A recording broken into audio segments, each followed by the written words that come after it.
안녕하세요. 정성원 목사입니다. 이번에 작년 신앙교육에 한국교회 역사 탐방이 새롭게 개설되었습니다. 함께 하시는 모든 분을 주님의 이름으로 환영하고 축복합니다. 사진으로 보이는 교회가 있는데요.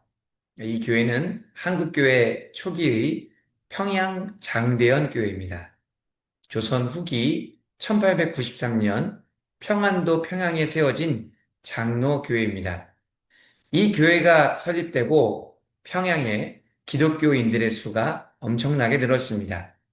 그리고 우리가 잘 알고 있는 1907년 평양 대부흥 운동의 중심이 되기도 했습니다. 상징적인 의미가 있어 사진으로 보여드리게 되었습니다. 한국교회 역사탐방은 한국 기독교 역사를 초기 교회의 유적들을 통해 배우는 유익한 시간입니다. 하나님께서는 한국교회 가운데 하나님의 역사를 귀한 증거물로 많이 남겨놓으셨습니다. 우리나라 전역에 그 흔적들이 많이 있는데요. 이러한 신앙유산을 통해 한국교회와 함께 하셨던 하나님 역사를 더 바르게 깨달을 수 있습니다.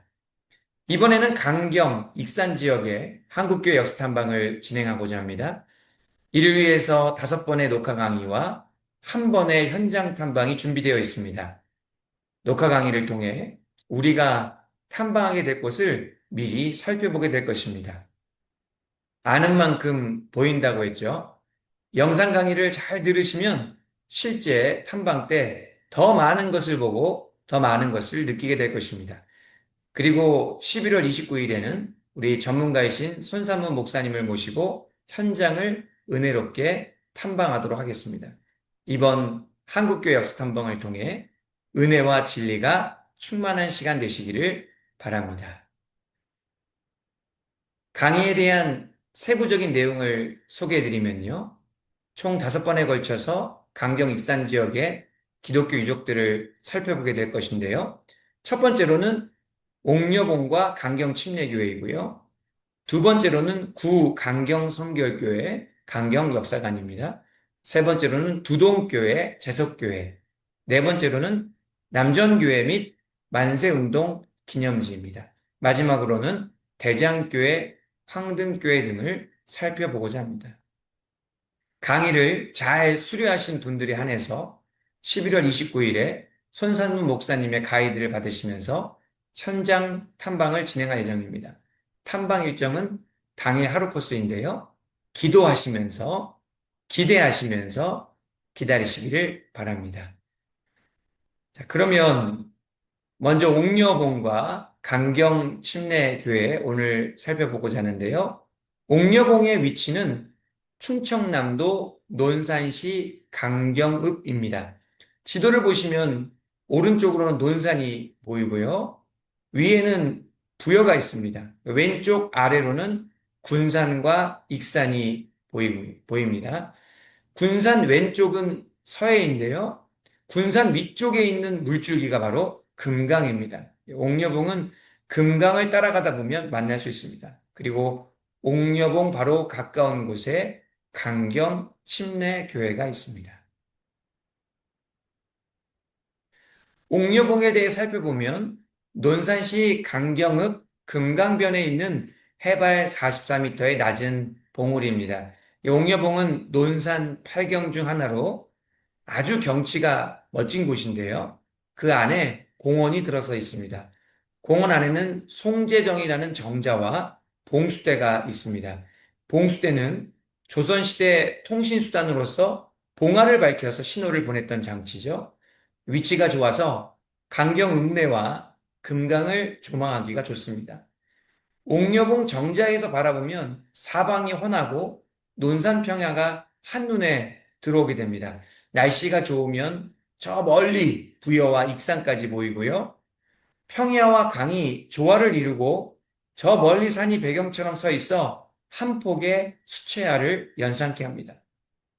달 밝은 보름날 하늘나라 선녀들이 이 산마루에 내려와 경치의 아름다움을 즐겼고 맑은 강물에 목욕하며 놀았다는 이야기도 있습니다. 옥녀봉 아래쪽 금강을 접한 포구는 일제 강점기 수탈의 현장이기도 합니다.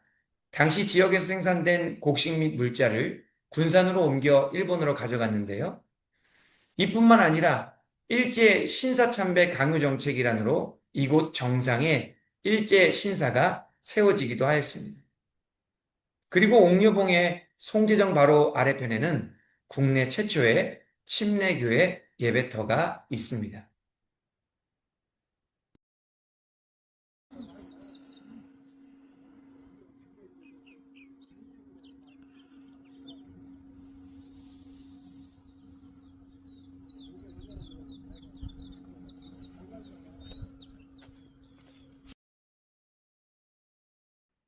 이번에는 강경 침례교회에 대해 살펴보고자 합니다.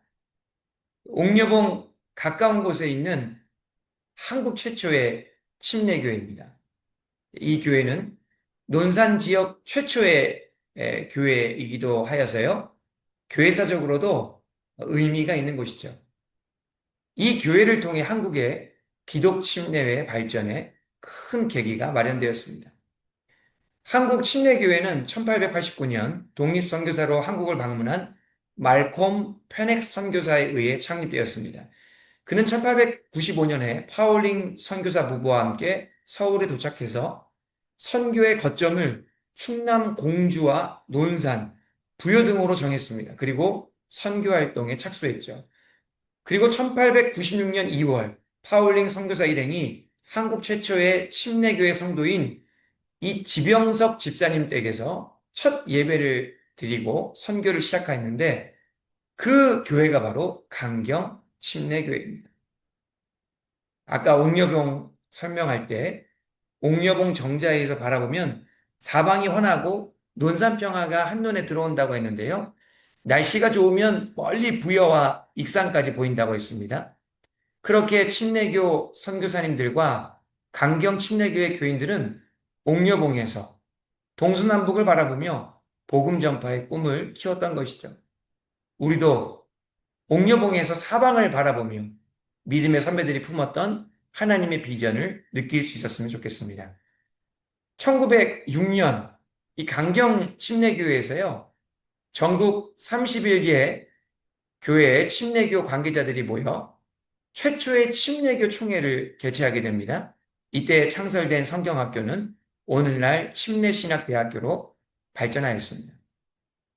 또 일제가 옥녀봉에 신사를 세울 때 강경 침례교회를 강제로 폐교시켰습니다. 그리고 부지와 건물을 몰수해 가기도 했는데요. 참으로 가슴 아픈 역사의 일입니다. 이 예배당을 좀 살펴보면요. 원래 기역자 형태의 초가집으로 오랫동안 방치된 가운데 폐가처럼 있었습니다. 그러다 침례교 교단과 지역 교계의 노력으로 2009년 논산시 향토문화유적 제38호로 지정되면서 2013년 현재의 모습으로 복원하였습니다.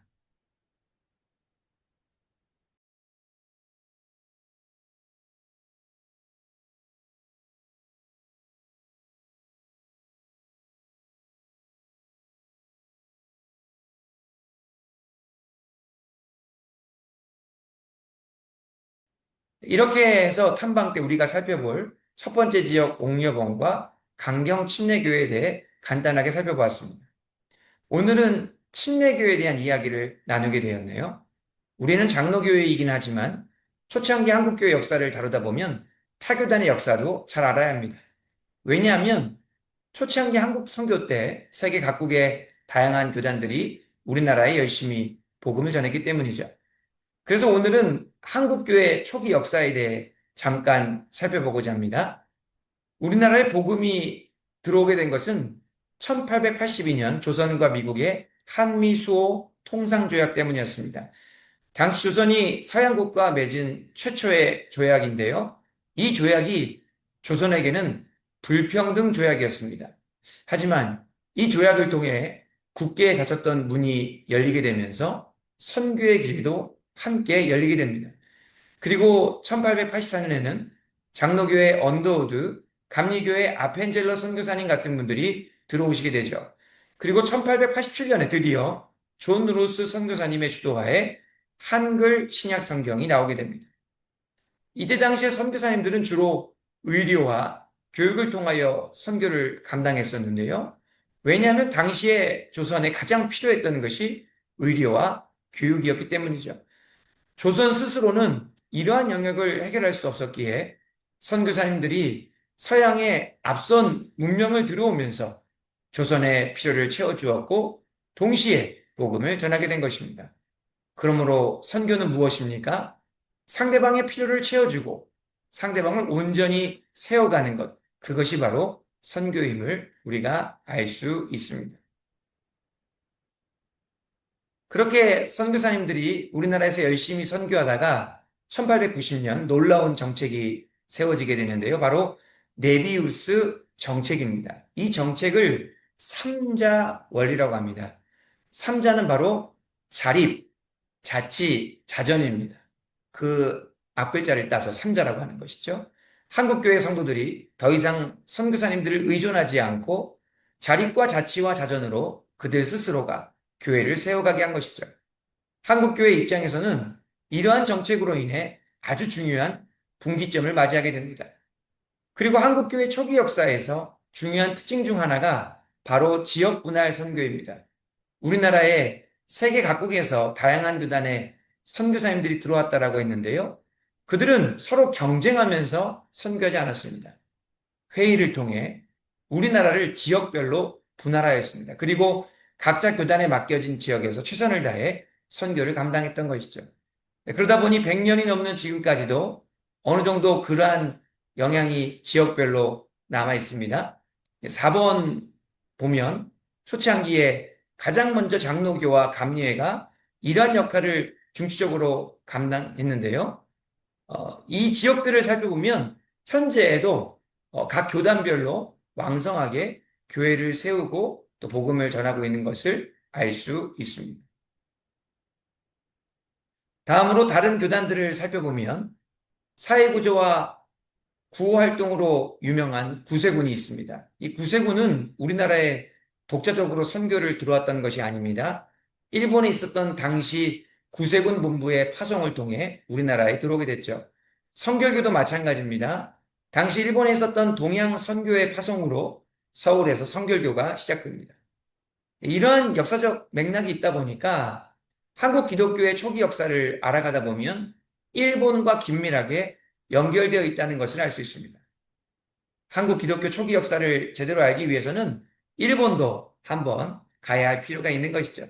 나아가서는 연변과 만주 땅에도 한국 기독교의 역사가 연결되어 있습니다.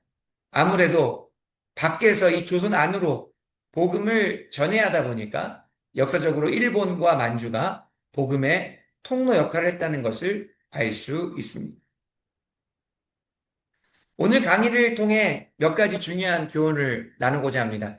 침례교 선교사님들에게는 옥녀봉의 지병석 집사님과 그의 집이 너무나도 중요한 역할을 했습니다.